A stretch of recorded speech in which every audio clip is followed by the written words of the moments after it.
Greetings, denizens of the tri-state area. Jacob Weil here. And Blue Dragon 5. And Dragon, I know what we're going to do today.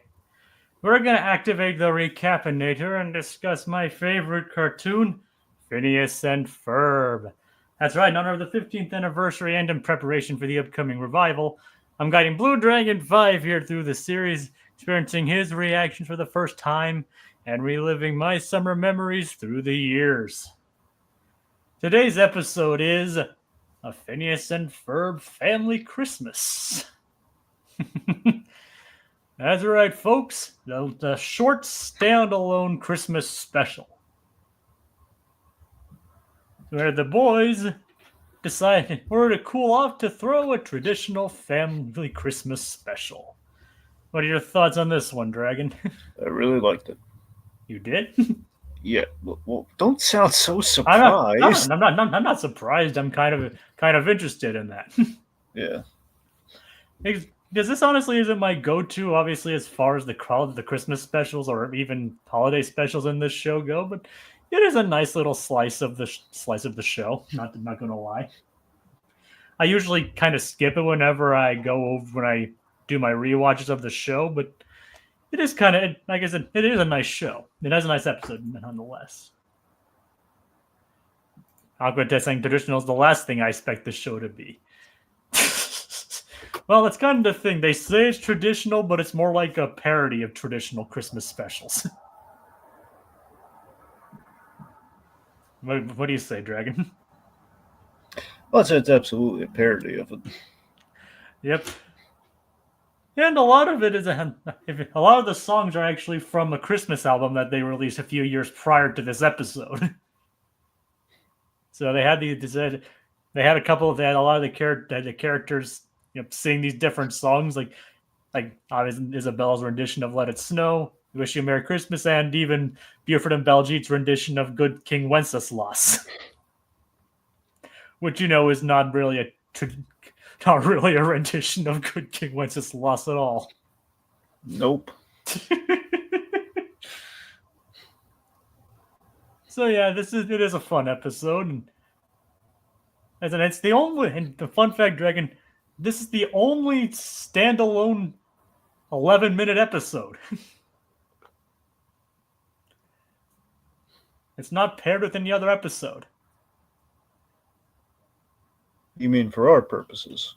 No, I mean just in general. Well, no, not in general. I mean, when you watch on Disney Plus, it's paired with Swinter.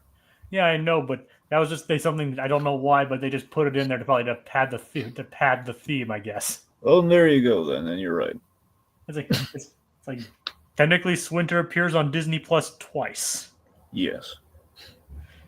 But this is not meant. It was not meant to be paired with anything. I think Disney didn't want I don't know why they did it that way, but that's the way they did it. But yeah, I mean, and revisiting Swinter's not bad either, right, Dragon? No. I mean, we both love Swinter. Well, yeah. Like, who needs the Magnificent Few? I remember, Dragon, you weren't really too fond of that one. No. But you did really like Swinter. Yeah. And like I said, this paired with Swinter, good holiday fun. Both ways to get, and I guess they're thematically connected, finding ways to cool off in the middle of summer and having snow involved.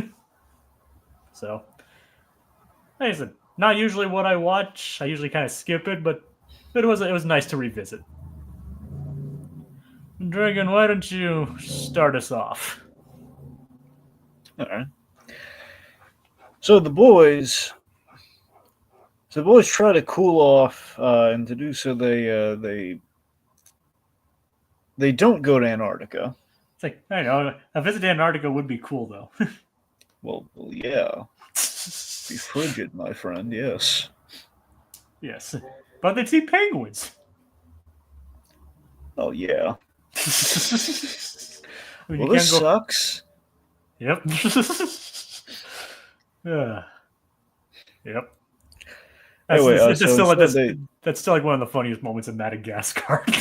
Well, I mean, come on. The Penguins are so good. They got spin-offs in a movie. Come on. Well, yeah. I mean, the spin-off series was great, and the movie was good. And the movie was good too. Yep. However, the Christmas short was even better. I have not seen the Christmas special. Wait, really? Yeah, I know this. I know the TV series had Christmas episodes of its own, but I Yeah. think you're talking about like the one that DreamWorks themselves made. Yeah, Right? yeah. I think they put it up on YouTube Like I think at that point it's called like for the the Madagascar, holidays. like Again, so you should watch it. It's only like 7 to 10 minutes. the Madagascar Penguins. I think it was called. I think it's the Penguins Caper or Penguins of Madagascar Christmas Caper, but whichever. Yeah, it's that one. Well, I'll have to check that out. I forget if it was Trousdale or not, but one of the I think it was Gary Trousdale. I think he directed that. Yep, you're right. He did. Yeah, he does good. So he's directed a few of the DreamWorks holiday specials. I believe he did that, and I think he did the Scared Shrekless special. And Shrek the Halls. Ah, okay. Maybe I was thinking of Shrek the Halls. No, he did Scared Shrekless, but Oh, so he did. he did both. Well, there you go.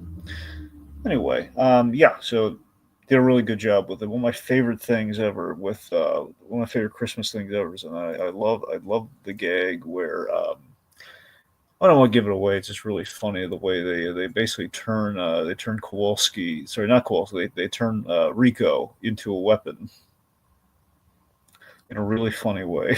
I don't know. It just uploaded 6 days ago. Yeah, I told you. I mean, it came out like 10 years ago, though, right? Well, yeah, that's what I'm saying. I'm saying they put it on YouTube for the holidays, so you know. Well, I hope they don't take it down. I hope so too. But yeah, that's the thing because it used to be on Netflix and now it's not. So now you know. At least they put it on YouTube. It's easier to. At least YouTube's free. True. Regardless, it's worth checking out. Anywho, so the boys, this episode does the premise reminds me a little bit of this episode of Garfield and Friends. It was a segment called Holiday Heatwave in which it was really hot out and they wanted to think cool, so they did. And they basically did Christmas in July. Didn't you guys cover that? Yes, we did. Was that like a special or just like a single episode of Garfield and Friends? No, it was like we did it on Christmas in July because it was an episode. It was a segment from But it wasn't Garfield like one Friends. of the standalone specials or anything like that. No. We covered that for I believe. Oh, it's Heatwave for Holiday. seasonal shenanigans. Yeah, we covered Heatwave Holiday. I forget if we where exactly we covered the Garfield Christmas. I don't know if we did that for shenanigans. Here's the we probably should have done it for shenanigans, but there was a technicality of it was a series of the Garfield stuff. I don't recall where it ended up. But one thing we all know for sure, we won Grandma Arbuckle's cooking. Oh yeah. I mean, who doesn't want her cooking, right? I mean, there's did you see all those pies? Endless pie. Yeah. Hugh Neutron's Paradise. You married the wrong one. I wouldn't. No, he did. He didn't marry the wrong one. I'm kidding. I'm just saying a woman who can give him endless pie. I'm I'm sure he could get his own pie. Well, yeah, but only if the world's been this almost deatomized, essentially shrunk and put away and everything, or actually pretty much deatomized. Yeah, pretty much. Well, stored basically in data, but yeah. That's what I'm saying. They're atomized and stored in data. But either way, but I will. Hugh Neutron's a blessing. Yes, he is. It's so instead. However, it can be quite monstrous with the whole that. He made me come a miracle of birth Again and again. That's really the only bad thing he did from what I remember. And again, you gotta wonder though, with that miracle of birth gag, does it mean she regressed her to a child again and again, or made birth her own child again and again? I mean, I don't know. It could be either way, but I personally choose to interpret it as the woman was giving birth and Hugh kept rewinding it for his own amusement. I missed it. Well, I'll rewind it. That's really the worst thing he did, though. pretty much. He didn't really do much else that could be considered bad. I mean, he said a lot of nasty things about that taco place, but aside from that, I mean, you gotta admit there are some bad tacos out well, actually, no, I'm sorry, no, scratch that. He said really nice things about the taco place, said bad things about McSpanky's and angered the restaurant. there. Wait, is that the one where Jimmy turned it into a smart one and that caused it to go on a rampage? Yes, and I love that one. The episode's called Men at Work, and it I basically love that one. the base of the place is in the shape of a giant burger and becomes a spaceship. Yep, and then it's stolen by the aliens. Yes, the bandits. Yeah. And Dragon, as much as I would love to reminisce about Jimmy Neutron and the blessings of Hube, you should probably save that for later. Okay, the point being, they have they decided a family Christmas to cool off. It's the 12th annual somehow, which is really weird to me when you think about it. Yep. And brought to you by Window Breath Toothpaste. Okay, this is one of my favorite jokes because I know this is a direct reference to.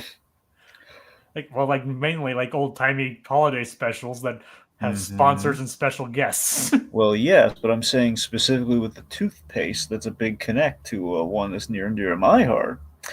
That is a connect to the Colgate Comedy Hour. Huh. At least a little bit. I know, look, you're not wrong at all what you're saying there. I'm just saying of all the sponsors they could have used, it's a little reminiscent of Abbott and Costello. They got essentially a lot of their big breaks were the Colgate Comedy Hours, where they were kind of becoming a household name and having it was kind of the Colgate Comedy Hour was the blueprint for the Abbott and Costello show, which to me is some of the best Abbott and Costello stuff. Yeah, basically it's all the material from the movies, and basically like we've trimmed out all the extra stuff and just focused on Abbott and Costello. So that was what the Abbott and Costello show was, and again we really demonstrated that with the Colgate Comedy Hour. Huh.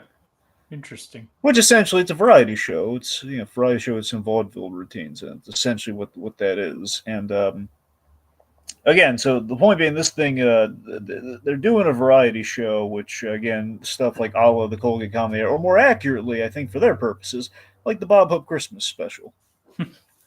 Yeah, I can see all the connections there. It's funny, actually, this is serendipitous. Recently, again, for the season, kind of post-Thanksgiving and into Christmas, I was reading through, because I saw the documentary on it before, too, the Star Wars Holiday Special. And we just had me brought it up yesterday, too. Yeah, so... Sorry. Well, anyway, yeah, so the documentary on Star Wars Holiday Special and the book that followed, Disturbance in the Force, it was, it's really good, and it kind of covers the whole variety show craze, including a segment with Bob Hope, in which he had Mark Hamill as a guest, and they kind of lampooned Star Wars, and with, the Donnie and Marie show. Which I do love the fact that we had, Donnie Osmond playing Luke Skywalker. I think that's really funny. Yeah, that is pretty funny. God, and Chris Christopherson as Han Solo. That is pretty funny. That's what I'm saying. So it was kind of like it analyzed the whole variety show around the holidays kind of idea. So it's just kind of serendipitous. Anywho, so yes, Window Breath toothpaste. We love marketing in our cartoons. Of course, what comes to mind when I think of iconic fake products in a cartoon? What's that? Or I guess fake sponsorship in a cartoon. Roxy. Brought to you. Well, no, well, sure, but that's more us. I'm talking about an actual example. Yeah. Yep. Anubis Food Markets. Food so good you can eat it. Yep. From a little show called Freakazoid. Cue the Freakazoid. Cue the Freakazoid reference. Yep. So, yeah. A Freakazoid reference is always welcome. And to keep it on theme, folks, check out the Freakazoid Christmas episode, In Arm's Way.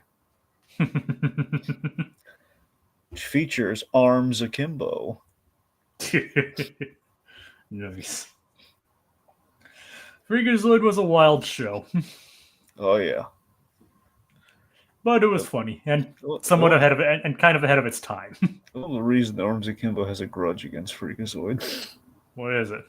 Well, basically they were playing in the heroes villains, softball league. It was either baseball or softball. And I think it's softball. they had like a softball league, and Freakazoid was like kind of like, is he out or is he safe? And the villains are all saying clearly Freakazoid was out. He looked pretty safe, but they're villains, so you can't really take their word for it. Anyways, Arms Akimbo was the one who essentially got him out because again his arms are always bent, hence the name. So he has like a glove on his arm, on his elbow.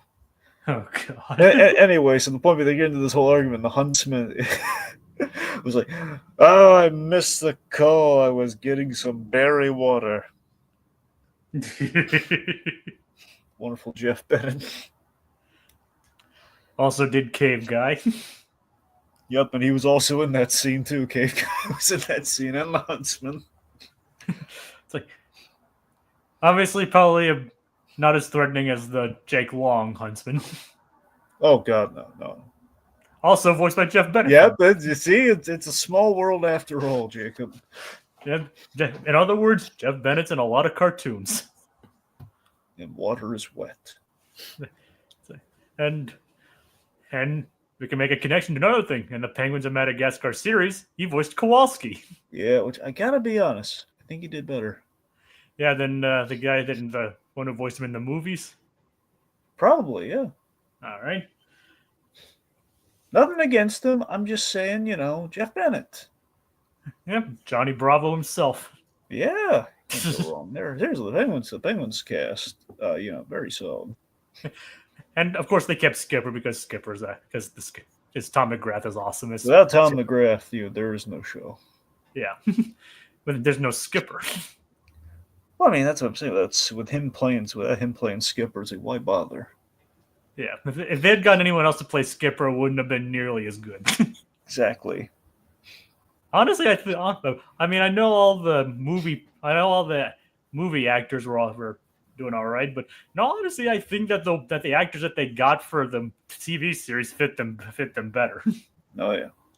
But anyway, folks, if you take away any lesson from tonight's podcast, it's watch the Penguins of Madagascar Christmas Caper short.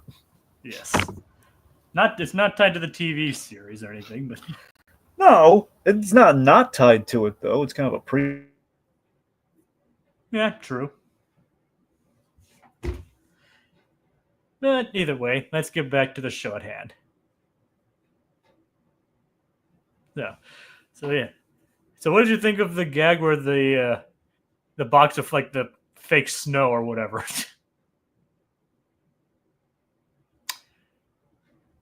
Equal. Dragon, you're kind of cutting in and out.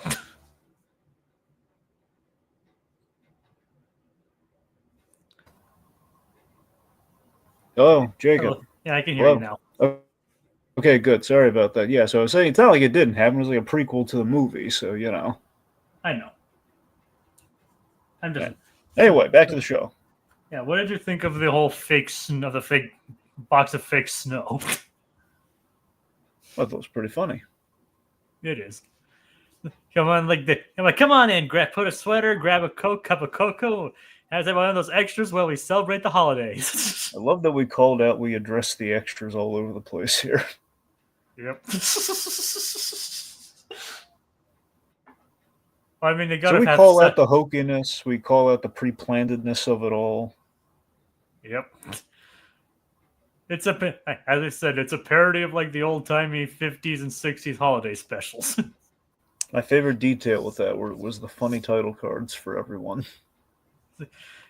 Dan, I mean, obviously, and the thing is, like, Dan and Swampy probably grew up watching these kinds of things. Well, yeah. So that they were there to experience it. Mm-hmm. Yes, you're right, Aquatad. I was not invited to this. Well, no, you were there. You're playing you're playing the instrument. Yeah, but I wasn't invited. Well, yeah, of course not. Just showed up. Yeah, you always show up. You show up every episode to recap it. You're documenting Phineas and Ferb's exploits. You're there every episode. And you're we don't always see you. You don't always get speaking lines, but you're there. And you're my accomplice. A more kind of a vague concept. Like, put that in your bio. Dragon. Like Blue Dragon 5. Vague concept. More a vague concept. Yes. I'm more of a vague concept. Yeah, more of a vague concept. I was like, or I'm something of a bit of a vague concept myself. Yep. I mean, that would actually be a pretty good, good, like X handle. Vague concept. All right. All right.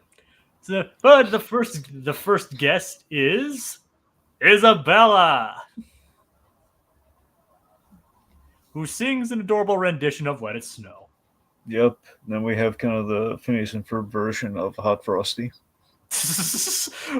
Well, this Phineas doesn't come to life. Well, that's you know what that does bring about though, Jacob. You know what time it is?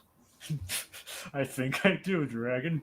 It's Gritty Reboot time. Christmas edition. Sorry, they kind of updated.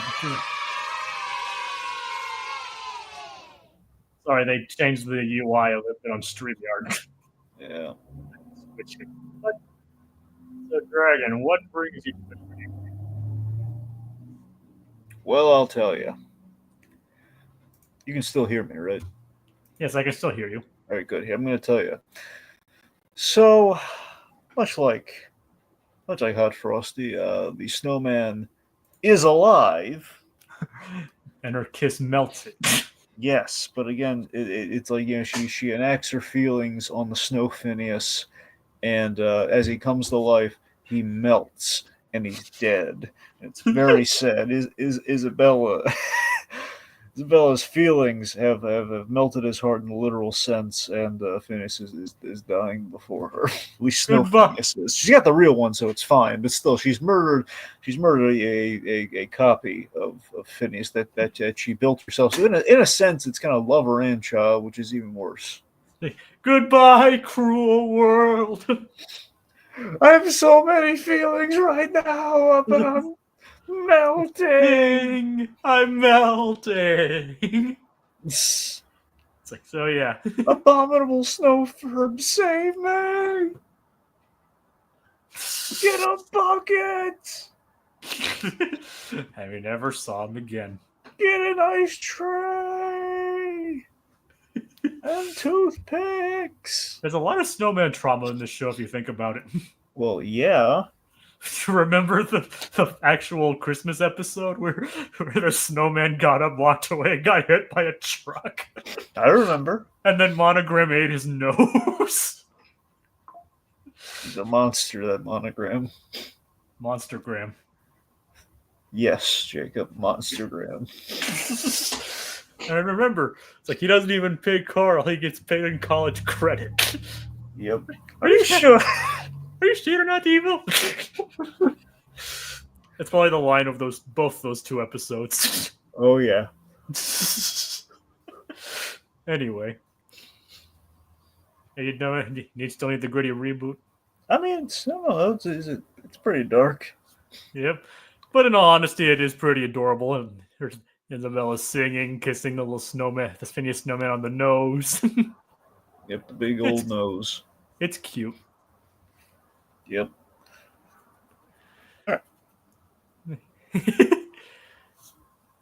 And then after that, Candace bursts in and wonders what the heck is going on. Yep, she calls out the whole special that's going on here. It's a little some parallels to Fa La La La Ed, which was also a very iconic Christmas in July special, and but it's July. What's wrong with you people? It's the middle of summer. Yeah. Well, no waiting till the last minute.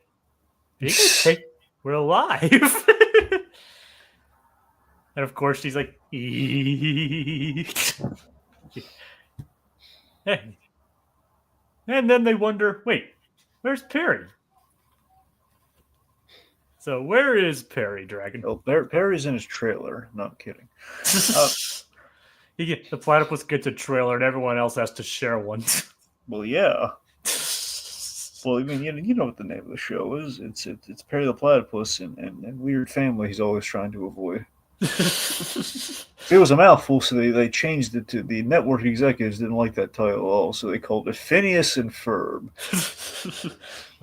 Naturally, and like, Doof wanted his own trailer, but instead he just got a cardboard box. Yep. Like, oh sure, the Let platinum. me ask you this: is it a big cardboard box or just literally one cardboard box? It's like a cardboard box you'd find stray cats in. I give him a refrigerator box, you know. But Doof's agent wasn't very good. No, that's the thing. He says, like, you know what? This is ridiculous. I mean, like, you know, I'm in a box. This isn't a trailer. I demand better. And then he comes back. Here's a refrigerator box. See, that's what I'm talking about. This is much better. Thank you. No wonder I'm giving you 15%. Yeah. Like his agent gets him just a refrigerator box. And here's the thing: the agent just sold in a back alley. It's like, Didn't even actually win that battle. Didn't even actually get that for him. He just literally got it for him. and he just cuts Doof just cuts some eye holes in it. Yep. It's like, smells kind of weird in here. Kind of reminiscent of a certain Arctic bear. Unfortunately, I haven't gone to that episode yet. Ice bear sad now. Ice Bear's sad. So Dragon, do you have any? Ice bear disappointed by Jacob's viewing habits. Does Dragon have anything to bear? No. All right, so you don't need to bear with us this week, folks. I mean, unless you have anything. Jacob. Unfortunately, I don't. No. I wish I did, but I don't. But I do want to get to those Ice Bear episodes, and I'm not too far away from them. Yeah. And they'll be appropriate for next week's episode. Yeah. which will be actually pretty apropos for what one of the episodes is when we're doing it. So but by the way, where is Perry? For real. Well, let's see. So Perry, he's in. He goes to his lair. Yep. And he gets Monogram has he's just sending him in blind. Didn't have enough time to do everything. Carl's one of the extras. It's like, you know what that means, Dragon. Like, dang it, Carl, always abandoning your post. Dang it, Carl.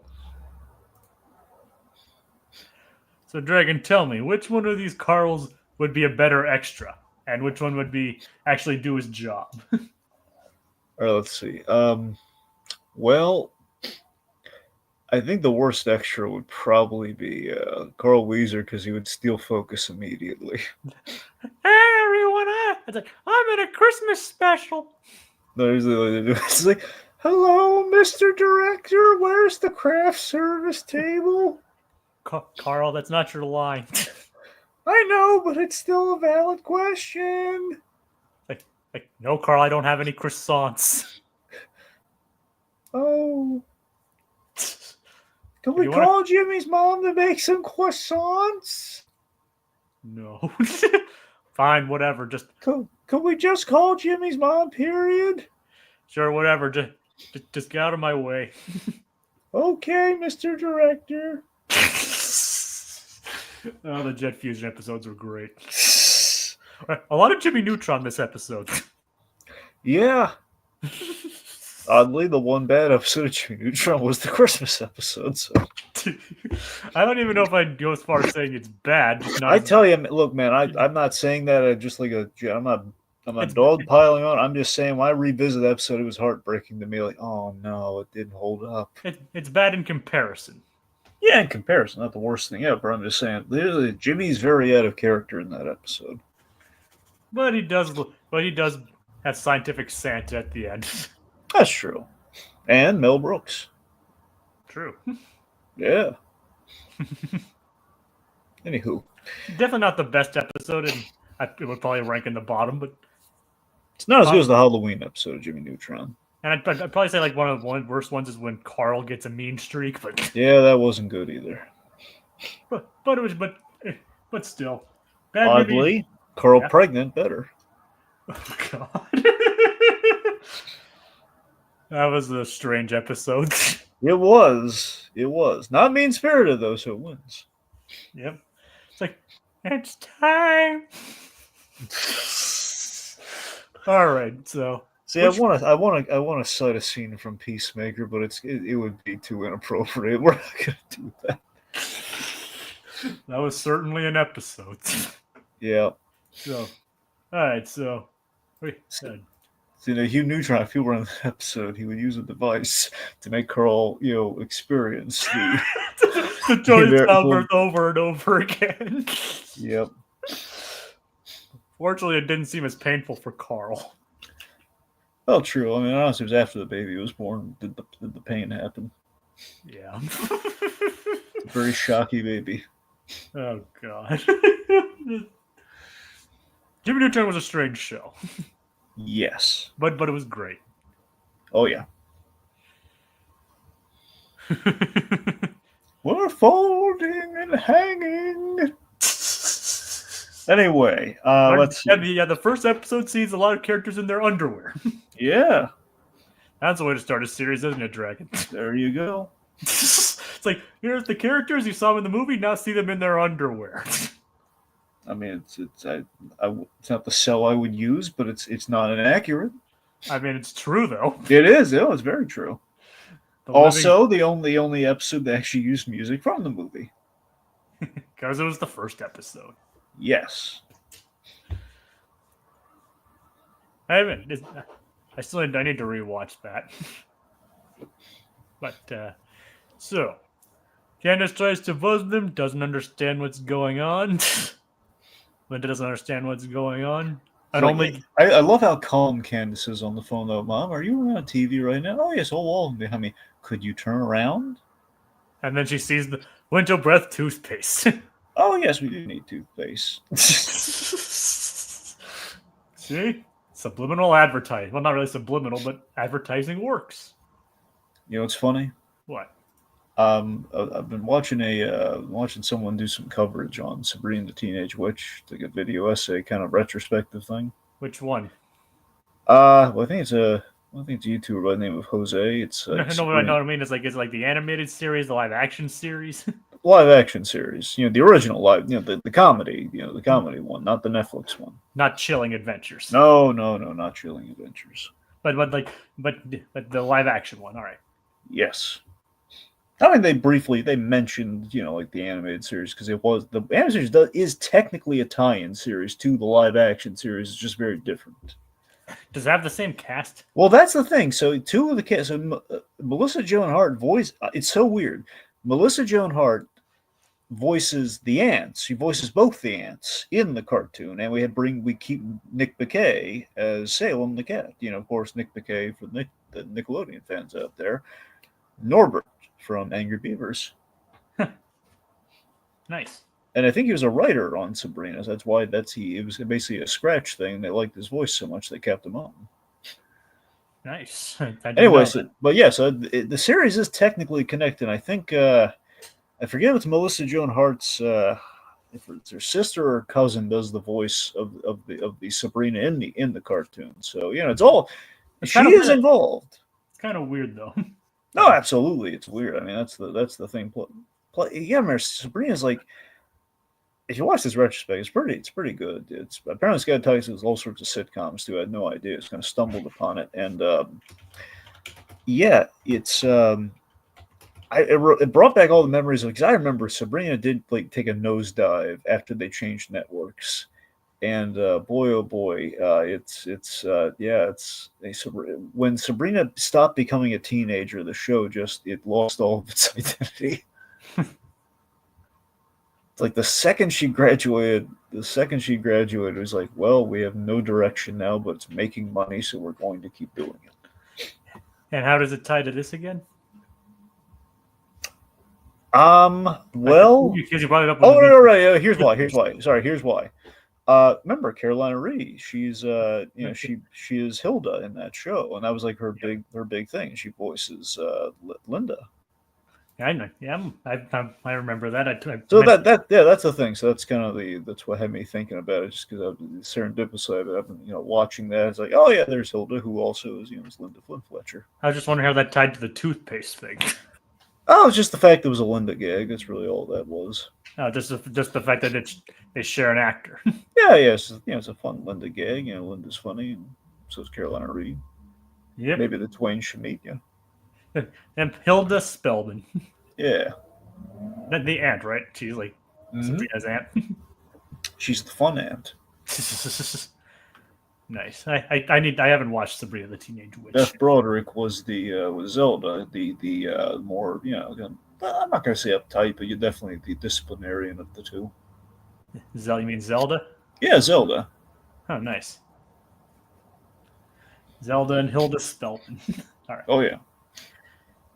And of course Lawrence, and then of course Lawrence comes in as immediately loves the Christmas special. I love this. I love it. Really, Candace, there is no point in why bust? I mean, even Dad's in on it. What's the point?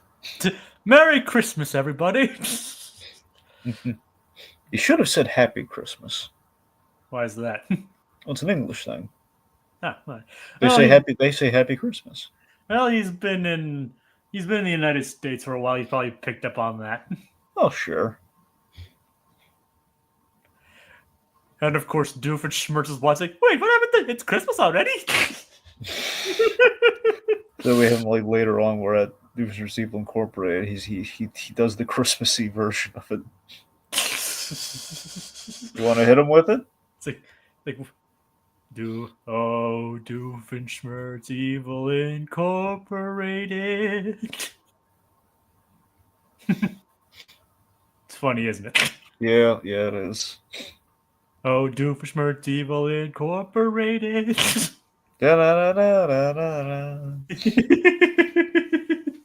He's simply having a wonderful Christmas time. If Uncle Ted waxing poetic. I love that. There's kind of two traps. So Perry bursts in and he sees the mistletoe and he steps immediately away from the mistletoe. Yep. Then we have this awesome kind of gift wrap gun. I love the wrapping paper guns so much. I mean, remember, it was like wrapped up in a nice little bow-inator. Mm-hmm. Kind of reminiscent of that. Oh, yeah. He miniaturized it, and I love that. Yep. It's an effective trap.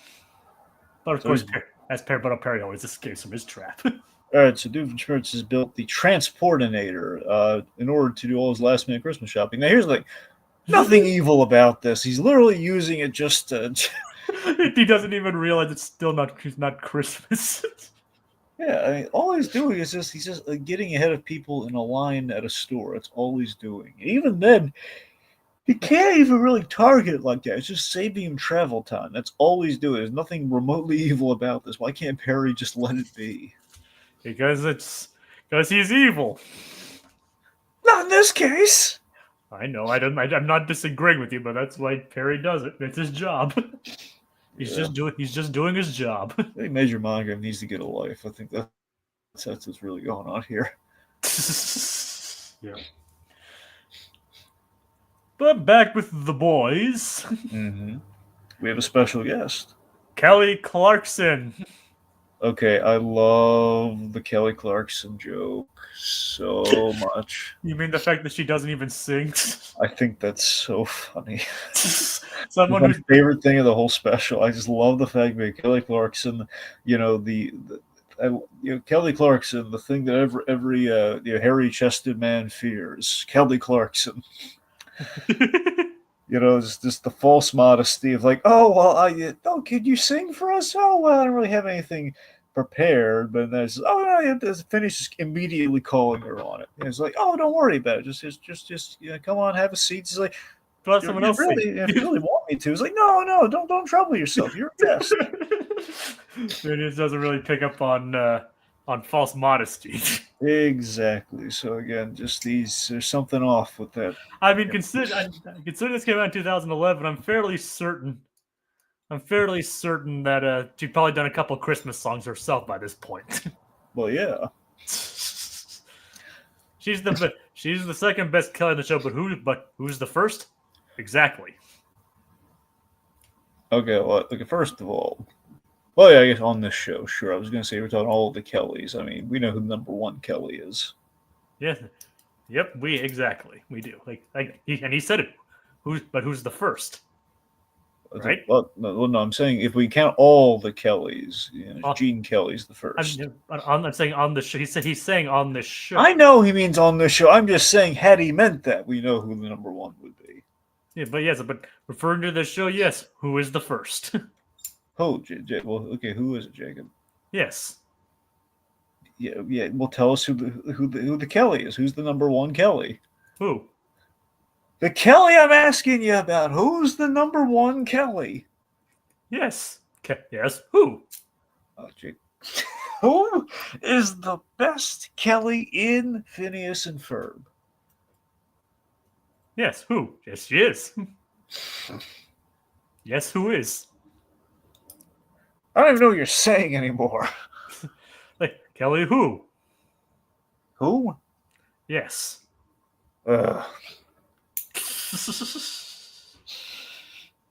There's also Senator Kelly from X-Men. This bit was brought to you by Winter Breath toothpaste. He's like, Aquatad's a fan of our joke. Thank Abbott and Costello for that.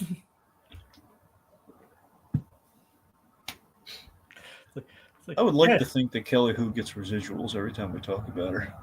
Well, she does. And she does have a tie to X-Men. Yep. So there is that. Yep. But of course, but we don't even get to hear Kelly Clarkson sing, which is kind of sad. I mean, come on, she sang enough. I want to see this. This is better. just her being there, not singing. Yes, her not singing at all. That's even better than her singing. Like you don't like her singing? No, I'm nothing against her singing. I'm just saying we've seen it to death. Okay, we get it. She can sing. I want to see her not sing. And just be a special guest. Yes, a special guest who has nothing to do. That's exactly what I want to see. And of course, I just want to see her sit there and do nothing and be nice to the extras. That's all I want. And that's exactly what she does. I love that one. I had a speaking line. Well, now you have two. It's like, oh yeah, I love how she's very friendly. So Kelly Clarkson, I think, left a very good impression. Didn't even need to sing. Yep. Even if no matter how much she really wanted to. That's the thing. I love that. I love Phineas just again not picking up on the cue. You said the wrong thing, and now she's just kind of stuck on. She's been benched the whole special. It's like just so funny. It's priceless. Yep. Phineas's obliviousness strikes again. Yep. Not very good at picking up at false modesty, that one. Oh, God, no. Wouldn't have false modesty that bit him on the big cone-shaped nose. It's like you'd probably think, oh, what is this? Well, as we get, another guest comes in. It comes in through the chimney. Not Santa, it's Baljeet. Yes. Coming in through the... I seem to have broken your fires. And, of course, Baljeet gets to sing. See, that's the real insult to Kelly Clarkson right there. Just the fact that... oh, Kelly Clarkson, we don't need you to sing. We have Baljeet. You want a singing contest. Good for you. Well, anyway, just you sit there, you enjoy yourself, have some hot cocoa, and listen to Baljeet do all the singing. Miss Clarkson, this is what a singer actually sounds like. And remember, she's technically the second American Idol guest to appear on this show. Did the other one get to sing? Clay Aiken did. There you go. Yep. But it's not just Baljeet singing though. Nope, it's also Buford. Yep, he brought in some rewrites. Indeed, he did. Yep. Baljeet starts singing "Good King Wenceslas," but Buford turns it into Santa and his elves. He basically turned about how the elves are Santa and his elves are making gifts for him. So basically, Baljeet calls this out, and then Buford he basically pulls an Animaniacs on him, kind of giving him like a whole bunch of Wenceslas facts. I know all. You're ignoring the historical context. Kiki's Wenceslas was a great man. You have no idea what the song is about. And he's like, oh yeah. The music's Scandinavian. Wenceslas was 5'6". He didn't shave. Duke throughout his life, he ruled justly, and the kingly title was awarded posthumously. I love that part. I love that. That's a real factoid right there. Like, wow, he became a king after the fact. Yep. Again, the writers of the show do their research a lot of the time. And see, Tom Ruger's just giving a slow clap somewhere. Like, okay, I'm impressed. Heck, Randy Rogel eventually wrote a song for the show. He did? Yep. I mean, he only wrote one song, but he did contribute to this show. Huh.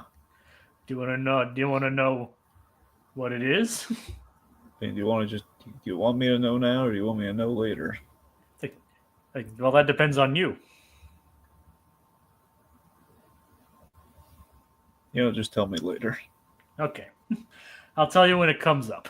There you go. When the time is right. But let me just say, you'll be waiting quite a while because it's near the end of the season. It's gonna be the very last episode. Actually, no. It's It's gonna be the third from the last episode. Actually, let me double check on that. I mean, I know exactly what episode it is, but I don't know Disney Plus's placement of this.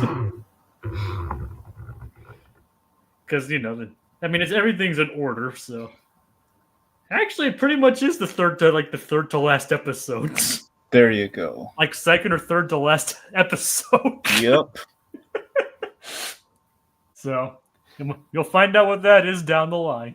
All right. Let's just say it's space related. I'll give you a hint. It's in season 4. Good hint there, Aquatad. Dragon? Yeah, it's a good hint. Yep, good hint. And like I said, it's related to space. And that's all I'll say. All right, anyway. This show has a few songs related to space, so it's not clearing things up much. It's a novel concept, but I dig it. Yep. So Buford continues his song, saying how he deserves presents. Kelly Clarkson's like, if you want me to sing, I could. No, just relax. No, we wouldn't want you to have to work on Christmas Eve. And now you have 2 lines. Kelly Clarkson's nice. I agree with you on that one. Yep. Doof's getting his Doof doesn't pick up on the fact that on the lack of Christmas decorations. All the stores not having Christmas decorations up. That's great. So Perry calls him back, and we have a customer vaporization aisle 4. I don't know about you, but I'd be pretty horrified if I saw a customer disappear right in front of me. I mean, it's less work for you. Yeah, but you'd have to clean up all his presents, though. Oh, yeah, you're right. Oh, still, I mean, give you something to write home about. Like, wow, can you believe it got vaporized today? Like, it's added to the bingo chart. Yeah. If anything, it might make you have to go to therapy or something. I mean, I don't know. I mean, the guy doesn't know what happened. You still have to wonder how in recess schools out, Principal Prickly got tasered, and it looked like he got absolute he got vaporized. And goes through the ringer that movie. Well, he does, yeah. We beat him up and steal his pants. But he delivers one heck of a speech to TJ. There's no good reason why we take his pants, by the way. He delivers one heck of a speech to TJ. He does. Absolutely he does. Yeah. It's like, don't say I don't respect recess. I was like, you don't think I miss it? That was a great. That was a great speech. R.I.P. Dabney Coleman. Yeah. He was like the best principal prickly you could have. Well, yeah. Anyway. All right, so again, Perry, why is he fighting him on this? He's like chucking fruitcakes at him, which are like Greek discus. Yep. And Perry ends up using this as a means of escape, and we have so this whole time Phineas has been sad that it's Christmas time and like they're missing Perry, and of course like Isabel's like, well, it's not really. He does know it's not actually Christmas, right? And Ferb saying, oh, the holiday. What does he say? all family Christmas specials need some forced drama. Speaking of which, Yeah. you know what this reminded me of? What? Reminded me of Muppet Family Christmas. You've seen Muppet Family Christmas, haven't you? No, but I do know it has like all like the Sesame Street stuff too. Yeah, you gotta watch Muppet Family Christmas on YouTube. I'll have to give. I'll give it a watch. Yeah, that's big plot point is that literally all the Muppets. I'm not just saying all the Muppets. I mean all the Muppets across like the big three. You got the Muppets, you got the Sesame Street Gang, you got the Fraggles, all there. Huh. One Muppet is missing, and it is concerning our dear Frog. Miss Piggy is caught in a snowstorm. Aw. So Kermit the Frog, he's looking longingly out the window, and he's really worried about Miss Piggy, and that is the crux of the special. I'm sure it's more heartwarming than this is. I mean, pretty much, yeah. He's like every holiday special needs some forced drama. I tell you one thing. I my favorite bit of that Muppets Family Christmas. It's Fozzie Bear meeting the snowman. I really need to watch that episode now. Yes. Like there's like at least 3 Muppet Christmas things, right? Like are there like 3 specials? Okay, look. Technically, there's 5, but really, there's 4. Look, I'm not crazy about the John Denver one, but I haven't revisited in years. Not counting John Denver, there's 4 actual specials. I mean, the John Denver was just like a regular episode of the show, right? No. John, no, it's a special, Jacob. John Denver was on the show, but also I think he was on the show. At the very least, I know he had a Muppet special though. All right. Okay, and so then the other 4. You got Christmas Carol. Yeah, obviously. You got Very Merry Muppet Christmas Movie.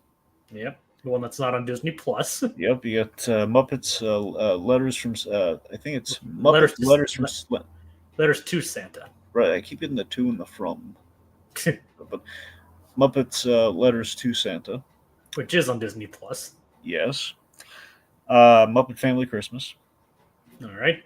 Those are the big 4, and then John Denver Muppet Christmas, which is like it's too much. It's too much John Denver. I don't John Denver doesn't do it for me. All right.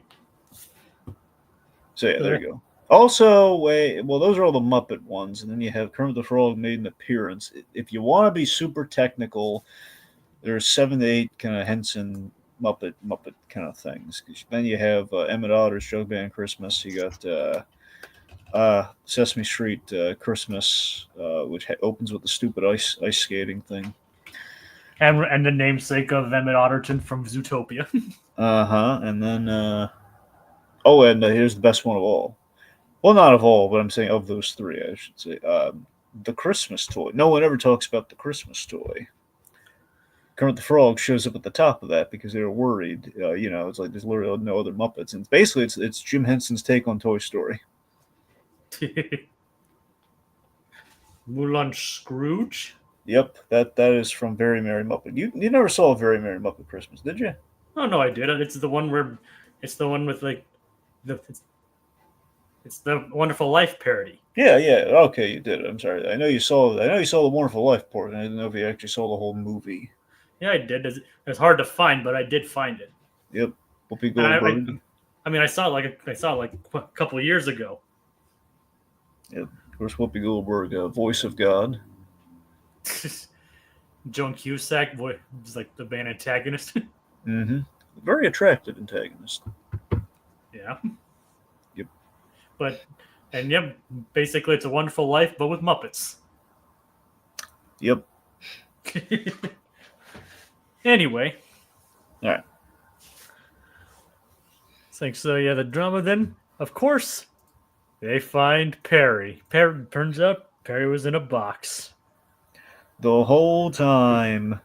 Hey, look, Wink. wink. This is the best Christmas ever. And of course, the cast rendition of "We Wish You a Merry Christmas,"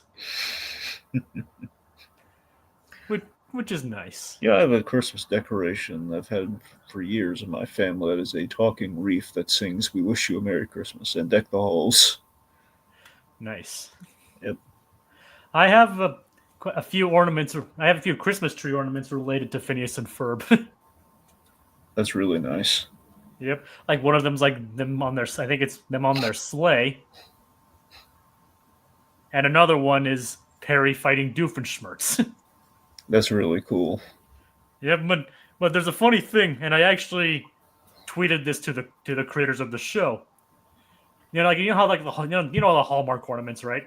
Oh, all my ornaments are Hallmark ornaments. And like they have the little description on the backs or whatever. Yep, I know.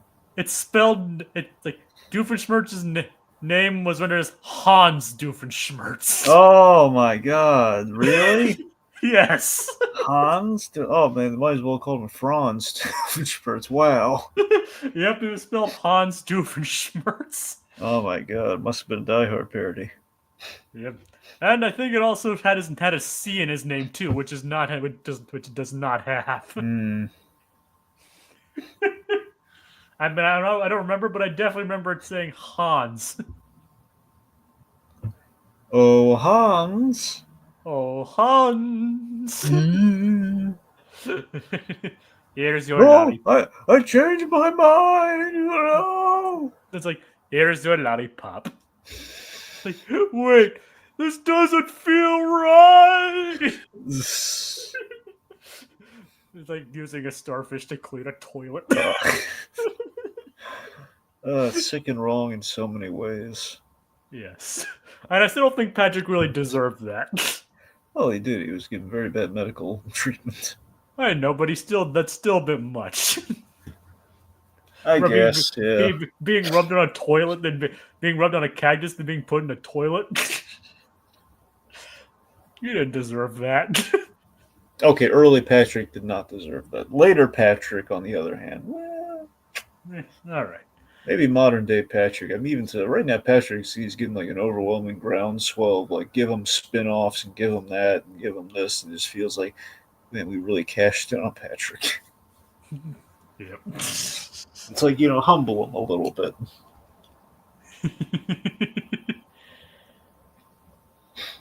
So, Dragon, everyone's having a good time with the Merry Christmas. All the family. Ole, oy vey. Even Candace is joining in and having a good time. Mm-hmm. And what exactly happens to Kelly Clarkson? Well, let's see. All Kelly Clarkson, everyone, they eventually get, they all get teleported to Doofenshmirtz Evil Incorporated. Yep. Like, well, you want to sing a song? I love that she's like, wait, are you Kelly Clarkson? Yes, I am. She got to say the line. Yep. I love that. I love she got to say the line. I would love to think that was like improvised. Okay, look, I'm going to do the show, but I want to say the line. Like, you want to say, like, all right, just, are you Kelly Clarkson? Yes, I am. You're standing on my head. Oh, sorry. No, it's an honor, really. A big fan. You want to sing something? Well, yeah. I would love to. But then the inator starts to go off. off. It's just going to blow up. It's fine. Like, blow up. Let's get out of here. Like, curse you, Barry the Platypus and Kelly Clarkson. Well, I still love your work. Yep. And she kind of paraglides out of there. And that ends the Phineas and Ferb family Christmas. Except for the reprise of Let It Snow. Yep. Right. They really should have let Kelly Clarkson sing at the end. Here's the thing, during like the credits, maybe. Well, then again, And then Yeah, they probably should have done the credits. and then the castle would have cut her off, and she's like, "Oh man!" Yeah, there you go. That's even better. She's like, or like she started like just like a like monogram and monogram and roller coaster the musical, Mm-hmm. or like he starts to sing, but then the castle pops up. Anyway, so well, this was a fun episode to go over and appropriate for the season, right, Dragon? Yep. And the funny thing is, next week's episode will be even more appropriate. like, it's like, why does Christmas look best in animation? Well, because they can bring out I think they can bring out all the colors, make it look pleasant. You get to experience like looking at the beautiful snow and landscape without being stuck in 30-degree weather. I mean, I still like Christmas and the winter nonetheless, but I think that means it. They can make colors pop and everything. What do you think, Dragon? I think it's about right. It's just the fact that there's only basically I think in live action, it's like in Christmas, kind of you can only do so much with it without just looking like okay, it's going to look like Santa's Village, or it's going to be the same old thing we've seen every time. Animation, though, if done right, you can kind of get a little more expansive with it, and you kind of really bring out kind of the specialities, if you will. Yep. I think that makes sense. Look at Fairly Odd Parents. Their Santa's Village is amazing. And then you have like a whole bunch of different ones, like Never the Twain. Never the Twain should meet, but it's like we go all over the place. We can make everything just look a little different, a little brighter. A lot of world building goes into it, or just how we represent Christmas, myriad of different ways. Yep. And I really like then as far as Christmas specials go for this show, I still think the Christmas Vacation is obviously the better of the two. I mean, what do you think? I don't know. I really, I really mean, like this. I like the simplicity of this. I mean, I like the simplicity, but I like the. I just really like the the Christmas special and just like basically at the end how Santa orchestrated the whole thing. I mean, it's really hard to top Clancy Brown's Santa Claus. Yep, it is. And thank you for your witty, funny episode reviews throughout the year. Thank you, Kogias. And we'll be doing it through a lot of the next year too. Oh yeah. But this isn't our last one of the year. No. We have one more to cover. We have one more episode to go over this year. It's like thank you, Code Geass, Aquatad. We had Richard's Victims at the end. And we briefly had Little Blue earlier. So thank you all for joining us. And join us next week as we go into a happy new year. Good night, everybody. Kelly Clarkson.